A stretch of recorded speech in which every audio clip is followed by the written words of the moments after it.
Hi, folks. This is Ben with New London Farm, and with me today is Justin Kilian, an expert in exercise. He's also with Liberty University, but before I share too much about him, I'll allow him to introduce himself.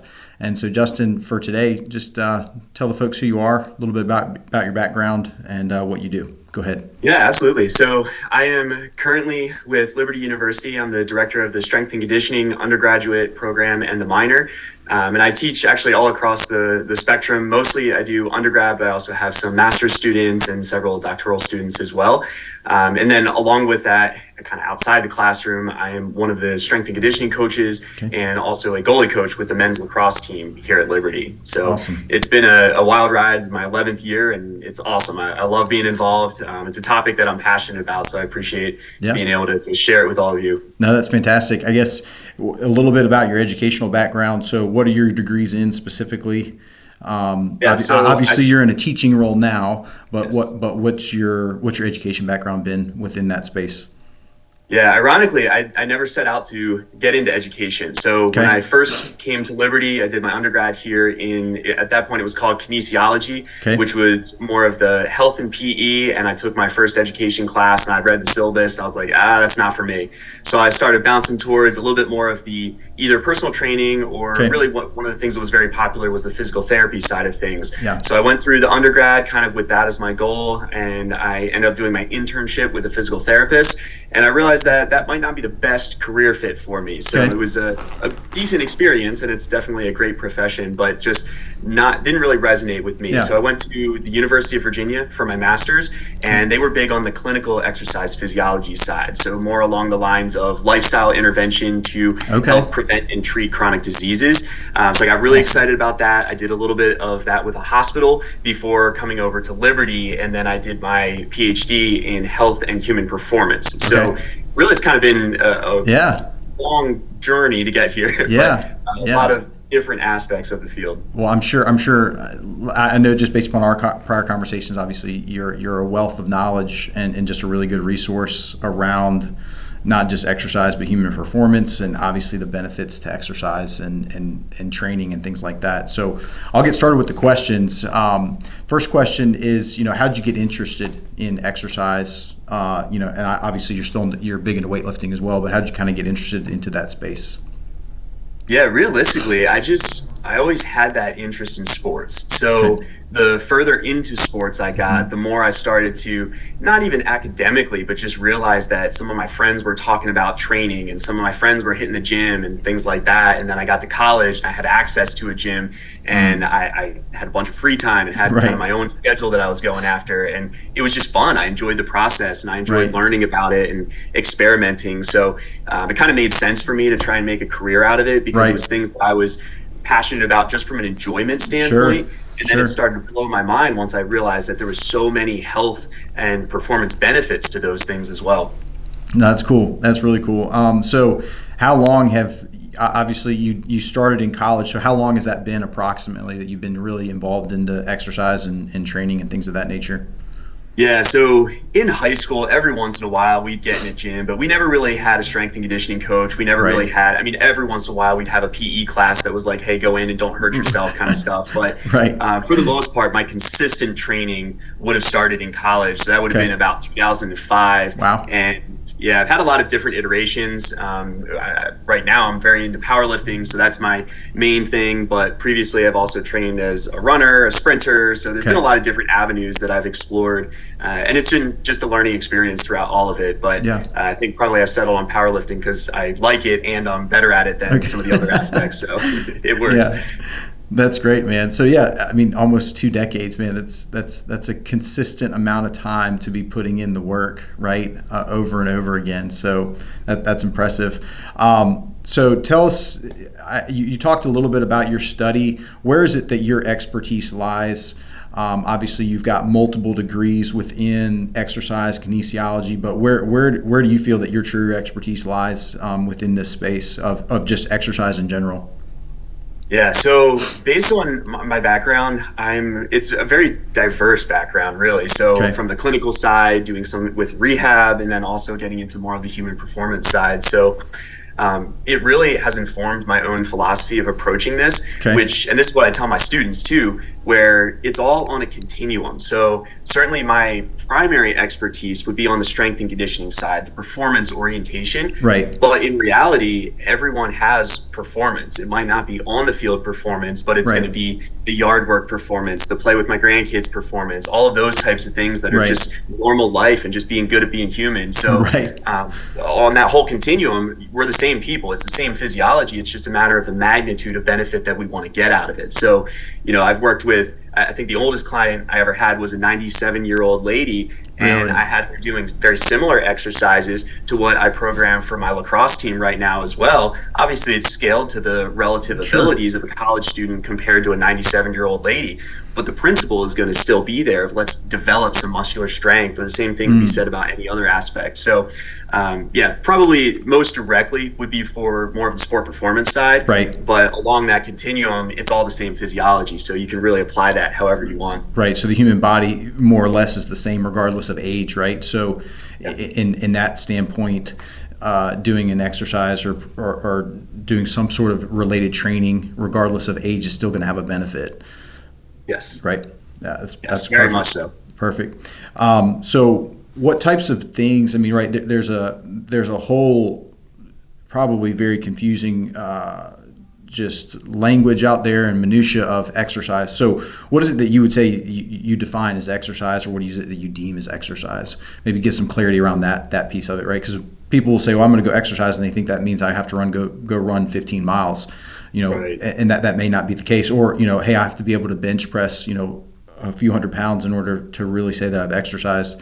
But in the real true sense of it, what does exercise mean? Like, what is that defined as? Go ahead. Yeah, so I'll break that down even further. So Okay. there's two different components to this conversation, and one is going to be exercise, which is more closely defined as like a targeted approach to try and enhance some aspect of your physical fitness. So Okay. if I go on a run and I'm trying to get better at my, everyone's running 5Ks these days. Right. If I'm trying to get better at that, that would be more of my exercise. Or if Okay. I get in the gym and I'm trying to increase my bench press, I'm trying to increase my strength, or if I'm trying to do, a few more pull-ups than I used to be able to do, that would be increasing maybe muscular endurance or something like that. Right. But then the good thing is, along this continuum, we can also have something called physical activity, which is Okay. basically just not being sedentary. So, Okay. as you look at, and I'll give a personal example of this, when I go into one of my training sessions in the gym, trying to get better at squat, bench press, and deadlift, I am training, I am exercising, and it's hard and it's trying to push the boundaries.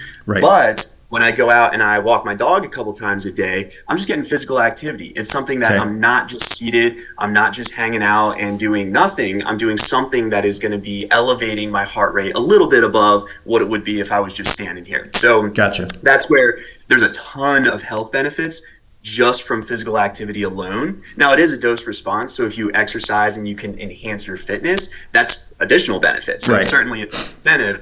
Okay. But one of the key points that I think is very valuable is just saying something is going to be better than nothing. So that's going to be the continuum of physical activity and exercise. Gotcha. So at a minimum, physical activity is beneficial, right? It doesn't necessarily have to be like a targeted, stressful training. I don't know the right term, right? But you don't have to really stress the body necessarily within a true exerting sense, like people think of as exercise. Physical activity as a whole is very beneficial without the Yes. the high stress type of exercise that most people think of.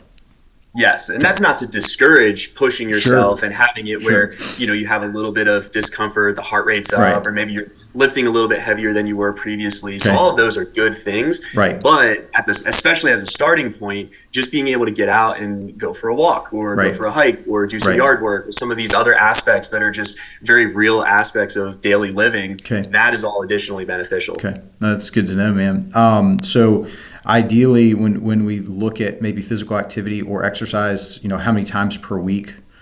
From your clinical background, right?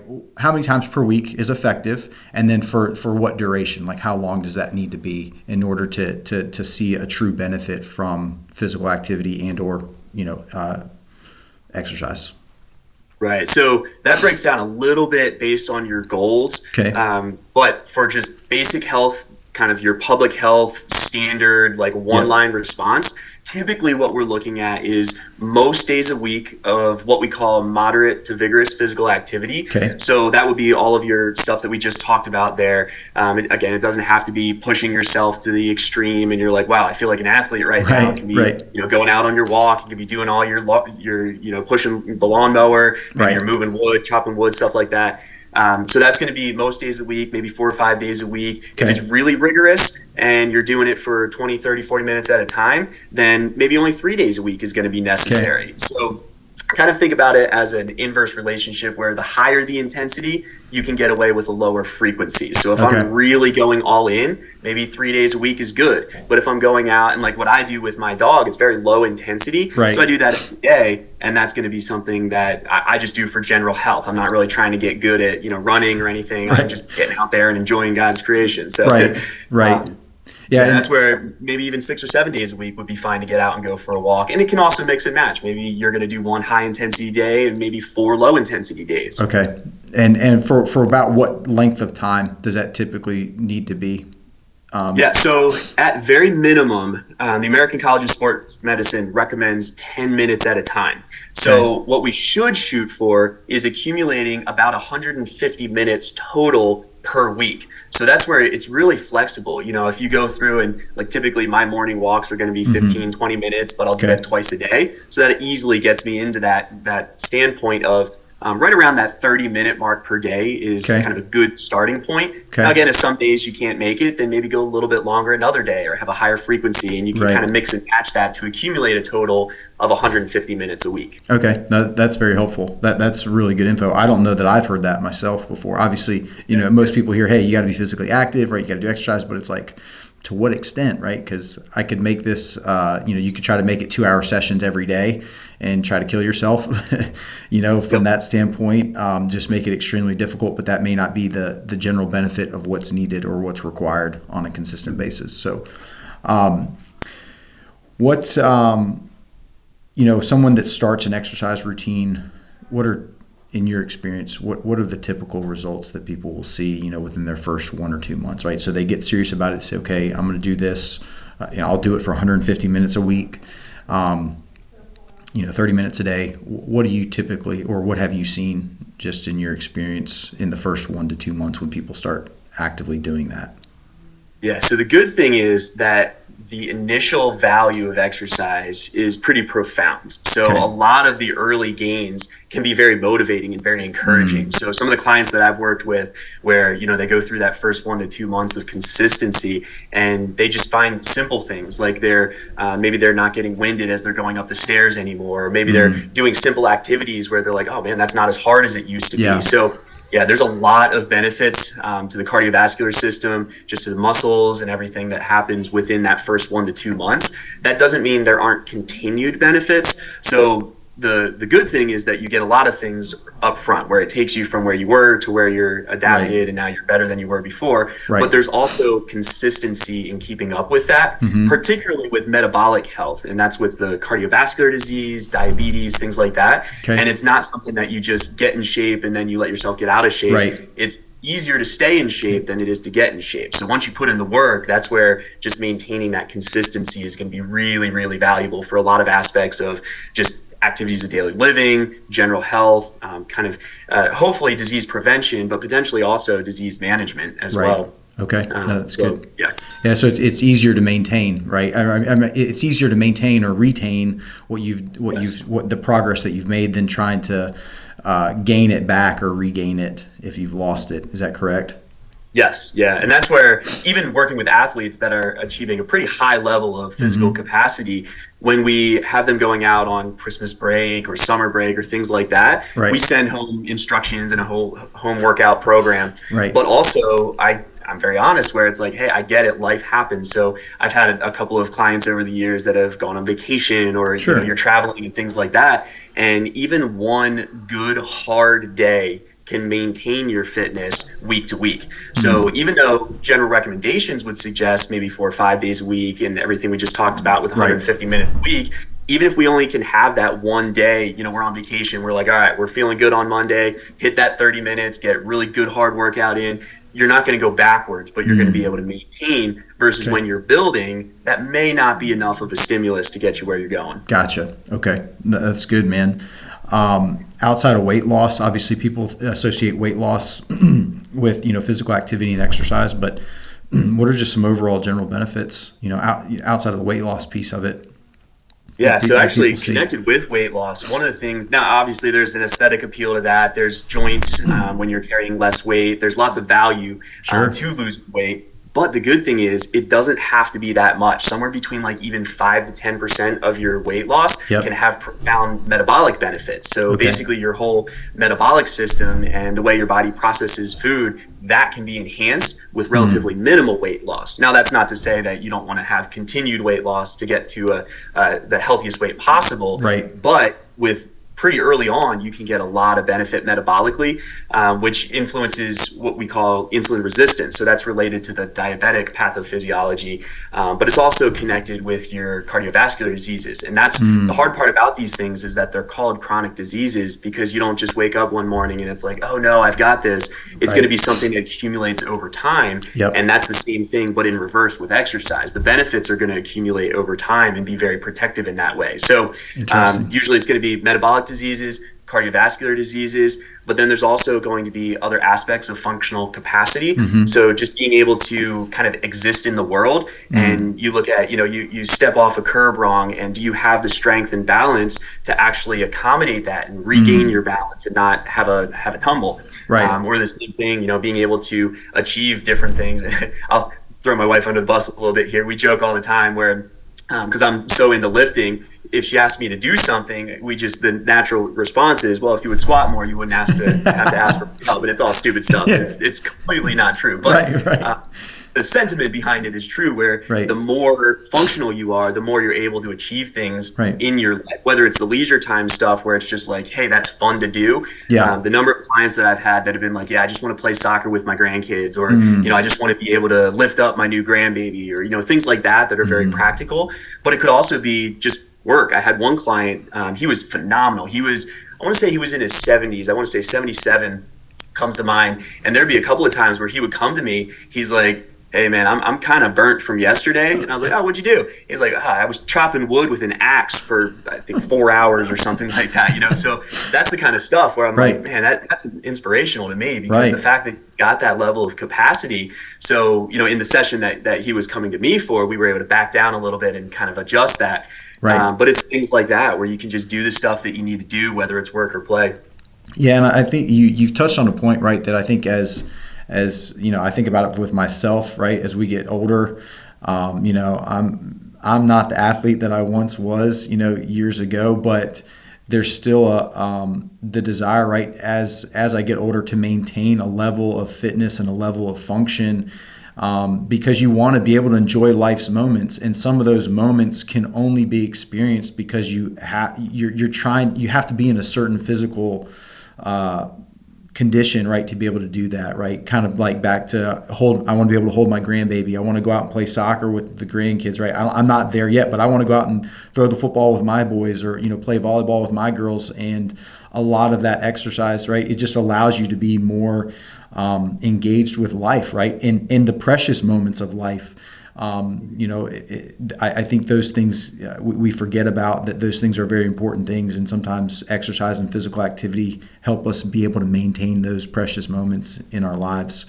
So that's very helpful, man. So true. And also the fact that, hey, at 77 years old, if you can chop wood, that's pretty impressive, right? Yeah. It's not a bad goal to shoot for. So, I think people, right, sometimes it happens with myself, right? You get into a situation where you're not as active as you want to be.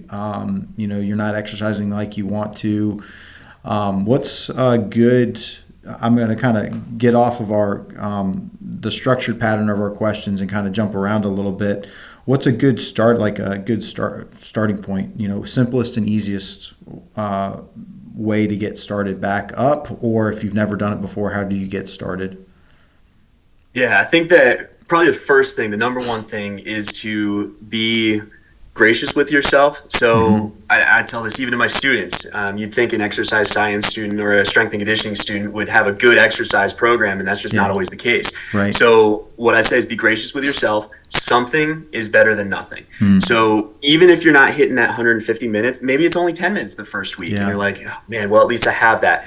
Because the trick, and early on, and this is my personal opinion, I am much more concerned with the habit of physical activity and exercise than I am with any of the physiological adaptations. Because what I want to instill in any client or student that I have is just that part of the schedule where you're trying to integrate this into your life. So, even if it's like, hey, I've got 10 minutes a day and that's it, great, start there, because it might be that then next week or next month or whatever it is, that you'll be able to build on that foundation and say, I've done 10 minutes, that feels pretty good. Maybe I can add another 10 minutes. Same thing, maybe it's one of those days where it's like yesterday, there was lots of rain. So instead of getting 2 walks in, I just had to get a walk midday, and it is what it is. It's just like, okay, well, it's not my regular routine, but at least I got 1 in. So having that mindset of something is better than nothing, I think is a really, really good perspective, because it's not always going to be golden in terms of, life happens, work happens, stress, illness, there's all kinds of stuff that can get in the way. But when you have that backing habit, you're like, hey, this makes sense that, okay, I missed a day, but it doesn't knock me off the wagon. It's going to say it is what it is, and that's fine, and I'll just pick up where I start. And that's the other component to it, is that exercise and all of that is very up and down. So there's times when, like I just competed in a powerlifting meet, that's as strong as I've ever been. Now, if you ask me to do those same numbers today, a couple weeks later, it's not going to happen. I'm beat up from that training block, and I'm backing down on some of my volume and my intensity and things like that. So like mentally, it's a little bit hard for me because I want to be stronger and I want to have that success that I previously experienced. But at the same time, it's not the right time for it. So, like the classic between Thanksgiving and Christmas, provide a little flexibility for yourself. It doesn't have to be all the time regimented. It should be something that complements your quality of life, not detracts from it. So, so just don't be great with yourself. And I think that's a good point, right? So don't be so rigid, right, that it actually makes your life worse in a lot of ways, right, rather than improving it. No, I really like that. I think that's very helpful. I mean, that's helpful to me to hear that. So if someone does fall off the wagon, right, they start, they see some progress, they fall off the wagon, what's kind of the best way to get back on track? Obviously, being gracious with themselves is a great is a great mindset. But what else? What else would you suggest, right? If I've fallen off the wagon, how do I kind of get back on? Yeah, there's a couple of tactics that I think are going to be good. So one of them is going to be enjoyment. So figure out what you're doing, and obviously if it's something that you enjoy, it's probably going to be easier. So just a quick anecdote, when I was working in a cardiac rehab setting, I had a man who came in, he had a heart attack the week before, and we were kind of getting him back into an exercise program to influence that disease progression. And so he was all bummed. He's like, I just don't like walking and running and everything like that. And I'm like, all right, well, what else do you like? And he's like, well, I used to be a cyclist and I've got a bike in my garage. Haven't used it in a bit. I was like, well, does it still work? Can we get that out? He's like, yeah. And like, he just wasn't grasping it. I'm like, well, what if you didn't run and instead you went out for a bike ride? He's like, wait, I can do that? And it just blew his mind that he could actually enjoy the process of exercise. So, that's what it would be, because anything that's going to be elevating your heart rate is going to be good. Some people it's hiking. You could do jogging. That's great. Running, things like that. But also any of the other implements that you have in a typical gym setting, like rowing, is another one that would be maybe a little bit lower impact. Some people like ellipticals, all of your cycling, whether it's the recumbent or the upright, or right now, especially with like CrossFit and things, the assault bike is really popular. So all of these things are going to be able to elevate the heart rate, and, just pick something that you like. So that way, if you do fall off, then you kind of feel like there's something that you're missing. No, that's helpful. Keep going. Sorry, I interrupted you there. Oh, no, I was just going to say, and that's where it's just more of an incentive, where it's not something you have to do, it's something you want to do. Yeah, no, that makes sense, because, I mean, I remember some of the lifts that we did, back in my younger years. I despised them. I hated them. And I refuse to do them now, so, and obviously that's a tangent, but that's a good point, right?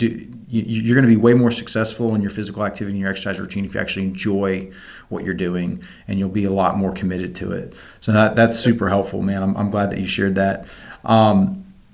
Do you recommend any specific exercises or training programs for people just for overall general health? Are there some that you go, man, these are really quality ones that, if you're serious about your overall general health, these are worth looking into? Do you have anything like that you would recommend?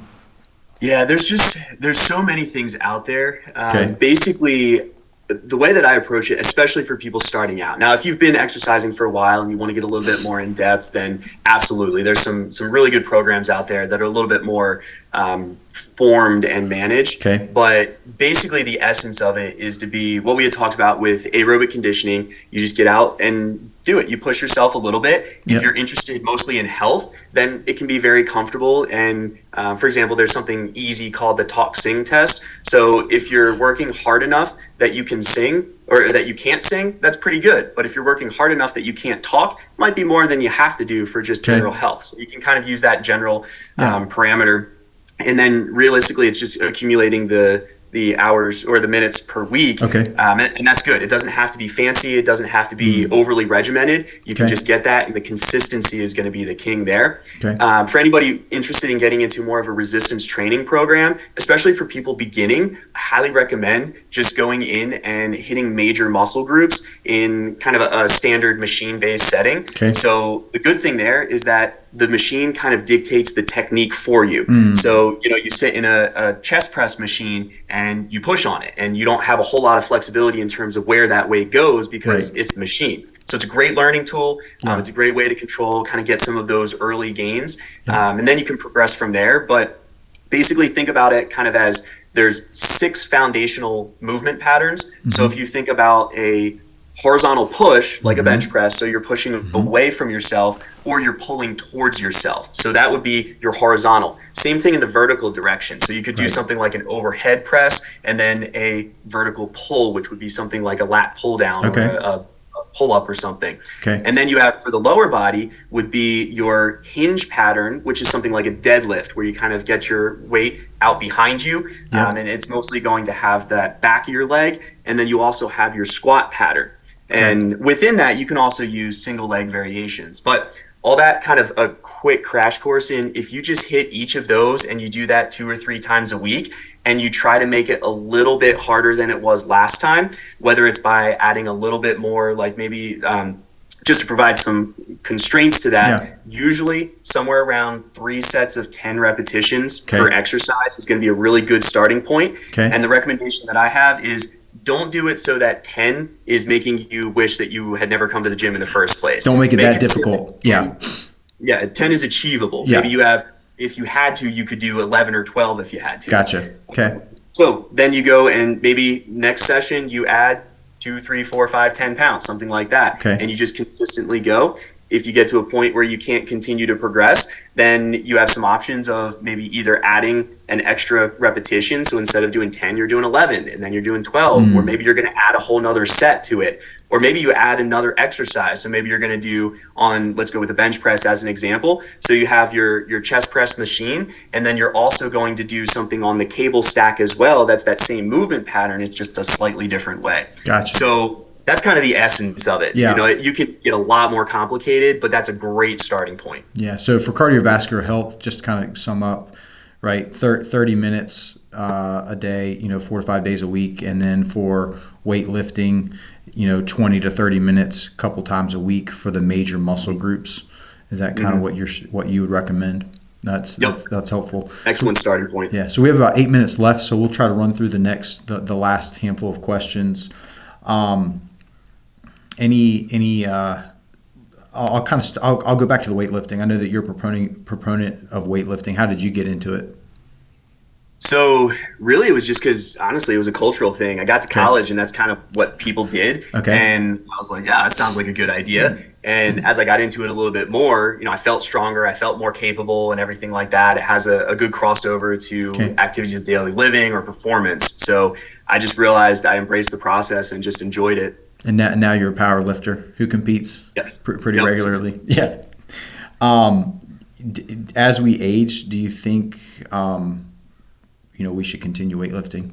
people like? 100%. Yes, Okay. absolutely. So the good thing is that you can do a ton of benefit. There's actually just a study that recently came out looking at the benefits of resistance training, even in the 80-year-old range, and how there can be continued gains, not just maintenance, but actual improvements. Interesting. So that has a ton of implications on things like balance, independence, functional capacity, just the ability to do things at that point that are just related to your daily life, let alone the things that are just fun to do and that are more of the leisure time. So yes, absolutely. I think everybody should do it. Obviously, that has to be within the confines of capability. So if there's things like, osteoarthritis creeps up, there's going to be some things that you can work around, but there's always going to be a solution for that. Yeah. So you would, I mean, just for, clarity for the sake of our conversation, right? There's a component of physical activity, right, that's more directed towards cardiovascular health.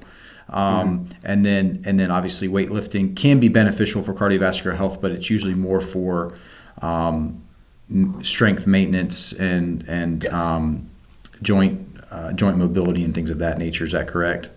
Yeah, that's a good distinction to make, and that's why it's really good to have both. So a lot of times people are more familiar with the cardiovascular side of things, definitely valuable. But adding on top of that, the muscular side with resistance training and getting into a gym like that, also of benefit as well. Very helpful. Yeah. As far as, so we answered that question, should people do both? And I think we've answered the cardio question pretty well. As far as, are there any helpful products that are out there today that you would say, hey, if I'm trying to get into cardiovascular, I think is pretty simple, right? Because you can just, you can get on a stationary bike, you can go for a walk, you can get on a treadmill, like that doesn't seem to be overly complex. I think maybe for a lot of folks that have never weightlifted or done resistance training, and they're like, man, I'm kind of daunted by having to go into the gym, right? Because that's where most of those weightlifting equipment exists. What's some other products that might be helpful for stuff that you could do at home that would give some resistance training or some benefit similar to weightlifting without necessarily having to go buy a lot of weights? Yeah. So two that come to mind. One is going to be the brand that I'm most familiar with is the TRX suspension trainer. Yep. So that is extremely versatile and it's not very expensive at all. And you can do pretty much everything with it. So there is a limitation as you start to get up into more of the sport performance side. There's just not enough resistance. But for just the average person trying to be good at life, just being healthy, excellent choice. And there's some videos online, lots of resources available for that. So the TRX suspension trainer, and then the other option would be kettlebells. You can, with relatively few kettlebells, you can do a ton of stuff, and it's pretty versatile. It's an easy at-home tool. I have a couple at my own home gym, in addition to my barbells and benches and stuff like that. But very versatile tool, and again, a lot of resources available online for that. What about resistance bands? Do you find those to be also a helpful tool to develop some sort of resistance training? Without a gym membership, let's put it that way. Yes, they definitely can be. The one caution with that would be to just make sure that it's hard enough. It's easy to have that one band and, maybe it starts out a little bit difficult, but pretty quickly you're going to overcome that. So some of the packets that are available, they'll come with a variety of resistances. So you get the whole plethora and then you've got everything you need for a while. But yes, definitely a viable option. Yeah, no, that's great, man. I guess that's fantastic. Any additional thoughts or helpful tips or tricks that you would suggest? Obviously, being gracious with yourself, man, that's a fantastic one. But anything else that you'd like to add to the conversation? Yeah, I think one of the last things is also to just reward yourself. So different things. Obviously, if it's a dieting situation, you don't want to necessarily have it as a food reward. But it could be a lot of other types of rewards. Maybe it's going to be a new training outfit, or maybe it's going to be a new piece of equipment, or maybe it's going to be being able to have some type of a vacation or something like that planned based on the consistency. So having a built-in reward, because it's easy for people to be like, oh yeah, just embrace the grind. And some people are like that, and that's great. Honestly, I'm like that. Like I just have it in my head that I have to do it. It doesn't matter if I want to or not. It's just, it's my schedule and it's what I have to do. But at certain times, there's going to be certain other things in my life where I kind of have to give myself a little bit of reward system on, and that's a good thing. So, just have that place where you're realistic about what the expectations are and how you can help yourself achieve them. Yeah, that's fantastic, man. Justin, thank you so much for your time. We have about 2 minutes left, so unless you've got something else to add, um, No, that's great. I we'll think we really covered a yeah. lot of foundational material. Yeah, well, man, I really, really appreciate your time. Thank you so much for taking the time to do this. Very insightful, very helpful, and always a pleasure to talk with you about it. I thoroughly enjoyed it, so thank you. Yeah, and I'm happy to do it.